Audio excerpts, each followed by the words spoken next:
I know you're gonna dig this. So today we're with Chris, who works at Leica, and he has brought a very special piece of technology that I've just been oogling over for many, many years here. As you know, we like to recreate like digital environments in many ways. Sometimes we'll take like an HDR scan of an environment to project lighting and materials and reflections onto digital characters. Other times, like in anime self-driving cars, we'll like photo scan an entire environment with like a drone and stitch all the photos together and map it out to create a virtual environment.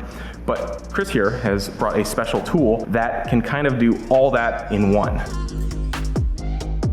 What is this thing? So this is the Leica BLK 360 3D scanner using LiDAR. It's also got HDR imagery capabilities, typically used more in the construction space and capturing 3D scenes to a couple millimeter accuracy. Now we're starting to get into getting some traction in the visual effects industry, and that's why we kind of teamed up with you guys to try and check out some of those workflows. Our goal for today is to photo scan our studio and the loading dock and basically get a 3D model and a digital recreation of our entire workspace for their use. Yeah, it's gonna be pretty sweet. So here's the interesting bit here. All right, where did I put that camera down? All right, previously, when we film a video, like Boston Dynamics, for example, when we have to render out our 3D models of characters, we'll use something like an Insta360 camera here, because basically we can take multiple photos of an environment and create an HDR image. And that HDR image allows us to relight the environment and basically tell our 3D models where the light sources are, and it also adds realistic reflections for that real world environment. The whole Boston Dynamics videos, you can watch this. Every single shot of the robot there is using an HDR map that we took during that shot on set. And that's what helps those robots just blend in so well with the environment. But, what's the big difference though between doing this and that? Because they're both 360, we'll both get like 360 images from it. What is the main difference with this and that? Big difference is we're actually using LiDAR. So we're actually using a laser to collect measured points to create a 3D model actually. How does LiDAR work? So LiDAR, it's using a laser from the inside, as you can see here. The laser's on the inside and it hits this mirror, this 45-degree angle mirror. Then that mirror spins and it shoots out a laser point, and using time of flight technology, it's bouncing back and takes a measured data point. Data itself is actually scaled, but because of that, as this rotates, then this whole thing spins. You've got a single laser beam kind of going like this, and then it rotates 180 degrees, but then you're collecting full 360 because you're capturing that slice all at once. Gotcha. So you can reconstruct the space in 3 dimensions instead of just 2. Exactly. Okay. Is there a camera on this as well then somewhere? So yeah, there actually is. There's 3 cameras right here. So as it goes around, it's first stage it goes around, each one takes a snapshot. If you got the HDR turned on, it's 3 stage, and then as that goes around, it does 10 stops. So you essentially end up with 30 photos that are stitched together into one total of 150 megapixel image. Okay. Yeah. I noticed that the spinning laser, it's kind of interesting because I'm familiar with the Vive trackers, like the lighthouses. Sure. I know they use a similar system, and when you see those little boxes up on the walls, they actually have a similar system as far as having a spinning synchronized laser that helps detect the IR signals from the actual Vive headset. Oh, sure. So it's actually kind of a similar mechanism, but for different uses. How big of a space can this thing scan? Could it do the whole? Could it get all the way back there? Yeah, actually, so from a single location, when it shoots out, it's got a maximum range of 60 meters, so about 200 feet. So that's in full 360. Essentially, the only kind of blind spot is pretty much the footprint of the actual tripod right here. But anyway, just because that's just from one location. But as you do multiple setups, you go along, and as long as you have it set up so that there's overlapping data, you can register those together, so you could do entire building. Yeah. So that's what we're going to do today, then, right? Yeah. So today we're gonna go space to space here and scan our studio, and then next time we have to film anything here, or maybe even use this 3D model we've created, we have it right here on hand. Okay. So here in our loading dock, I can give you guys the best example of why this technology is really special to us. When we filmed our Boston Dynamics video, in order to get that robot looking like it's naturally in the scene, we would take our Insta360 cameras and we would scan a 360 HDR of this environment. And that image basically allows us to separate the bright points from the dark points and basically light our scene. Yeah, it's able to tell us where our light sources are coming from. However, there was one small issue that led us to have to basically redo that lighting. Here's kind of how that works. When you scan a 360 HDR of an environment, you're basically getting a giant sphere. That's what your image ends up looking like. You get a sphere that surrounds your environment. The problem though is that sphere, it's not in 3 dimensions here, it's in 2. Imagine I'm inside a sphere here of light, but the problem is that when you scan it in 2 dimensions, that light sphere has to kind of move with you because it's at an infinite distance. It doesn't actually move with your scene or anything like that. So when you have an issue like this, where you have a scene that has a single top light,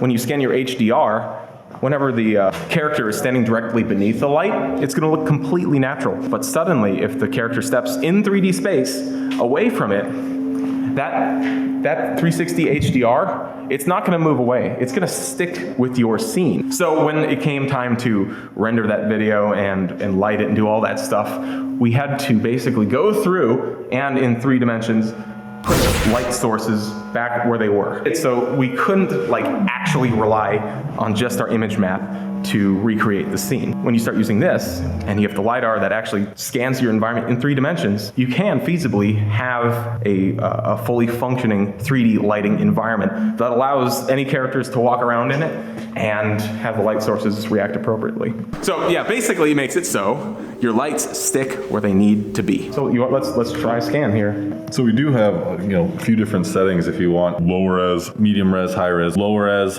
medium res, high res. So that's just a number of actual points you're taking. So it can range anywhere from a 40-second scan all the way up to about 6-minute scan, depending on the settings you use. The higher resolution the actual point cloud is, the longer it takes. What are we gonna do today? It would be great to do the HDR scan because I'm okay with the extra data because we can definitely use it. So scanning, if we did medium resolution point cloud, which is typically you're probably putting around about 15 million points, and then the HDR turned on, it'll take about 4 minutes. All right. Yeah. I guess I'll see you guys on the other side. See you guys in 420. Musician upstairs is playing some extra technology-driven music right now, so it's perfect. Technology-driven music inspired by technology. Inspired by technology. All right.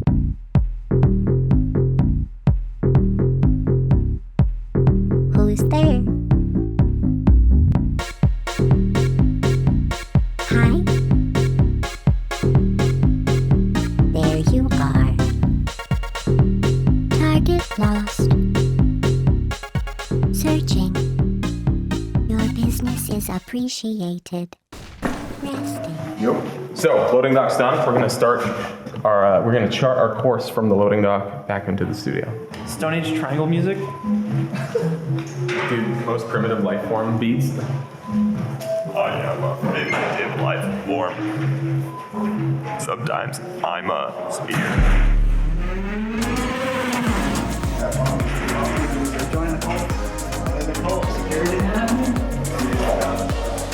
About a 1% preview of what the total point cloud will look like. It's kind of auto-adjusting. Is this the first one you guys have done?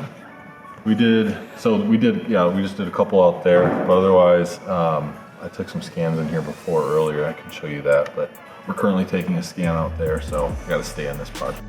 One view, it's like a 70-degree point of view, so you can see it's not all the way 360, but it is still the only LiDAR scanner on the market with any sort of thermal capabilities. How much does this camera run? So this one is just the unit itself is like 18,500. But yeah, kind of all in for anything you'd need to get started is like 20 grand. Yeah. You want to come out the show for 5 minutes? So the scan's done. How many scans was that? We went through the loading dock, through the hallway, studio, and a couple of the cool rooms here. Yeah, so we did about 13, 14 scans. Oh my gosh. All right, so how are we going to put all this data together Sure. So in the process, we kind of usually say registration, alignment, stitching together. When it's any of those, I mean all the same thing. It's, you know, all these scans really don't know where they are in 3D space, so it all comes to overlapping data. So every time we set it up, we make sure there's overlapping data between those, and then essentially like putting a puzzle together. We just have to pretty much help it out a little bit. So here's an example of a top-down view of the scans we've taken. These chunks, this chunk over here is one bundle that's all been together, and I've got two other scans that have not been registered yet. So all I have to do, I know this was over in front of the airsoft stuff, so if I just hit this link, press this scan right here, we've now got this top down just between these two, and we'll hit optimize and just see it snaps them together. We hit create link.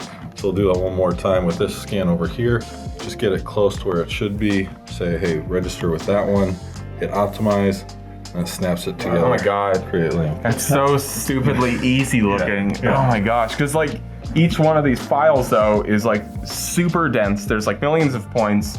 Like they have to be huge file sizes. How the heck does this like work so quickly to align that stuff? So what we're seeing here, this isn't fully processed data yet. It's just a low res kind of preview image. So Okay. the raw data, you know, it's sitting on the BLK, then it transfers it over and just kind of initially does a process to it, because to fully process it, it can't quite handle it all on the iPad Pro. So once I dump this off onto the laptop, we'll finish processing, and then that's when it'll like fully essentially unzip all the real data. That's super cool. Yeah, Like, then because honestly, like of all the scans we've done though, like piecing multiple scans together is by far the most difficult thing I've ever tried to do, because like even if you're like we have a flat area and sometimes like it seems like you can connect them, the seams between the two like segments, chunks, whatever you want to call them, aren't even. So you have to kind of go through manually and like almost like polygon by polygon, like just connect every little tiny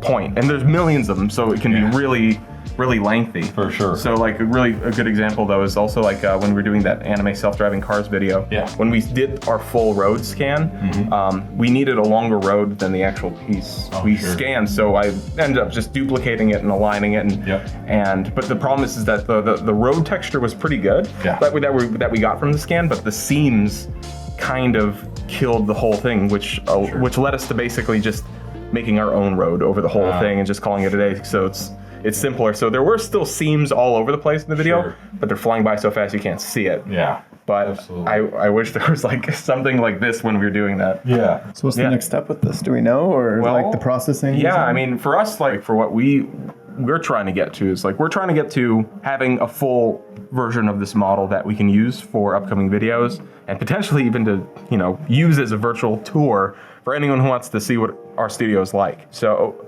how do we get there? Because this is a lot of data. Dude, what? This is a lot of data. Look at this. Yeah. Like this is crazy. So again, this is just kind of like, low res preview of the data. This will be all a lot more solid, but also kind of like almost a little X-ray view So kind fun of thing. to just like Yeah. float around and see. Yeah. Once again, I keep bringing up this Boston Dynamics video because the whole process we went through for this video is like the complicated version of what we just did, of like having to rebuild the environment and measure everything and project textures out. And for us though, like it's funny because when we're doing it, we're saying, you know, screw it. These are all right angles. We're not measuring angles of anything. We're just assuming that everything is nice and straight. And so throughout the whole process, we're noticing inconsistencies all over the place, and we're just like, maybe we just suck and can't figure this out. But like, no, it's like things are just slightly off in real life. Try to recreate. If you recreate the Darth Vader helmet, perfectly symmetrical, people are like, that doesn't look quite right. You know, because that original helmet was handmade, and there's inconsistencies, and so it's like that can't happen if you try and recreate something too perfectly. That's crazy. Pick a point, tap the screen.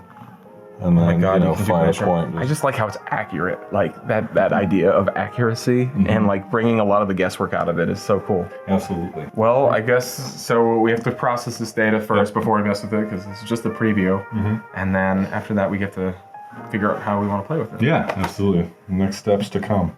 Sweet. Well, yeah, man. Thank you so much for coming by, making the time to come out here. Yeah. I know you have a packed schedule showing. Sure. Everyone wants to see this. Yeah, right. So I'm really glad we got to do this, and hopefully we can get this out to you guys, so that way you can take a look and see what our studio's like without having to fly out here.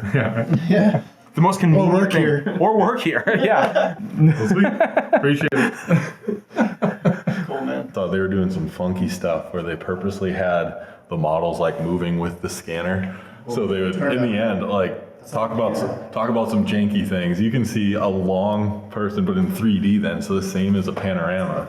A 3D swish. A 3D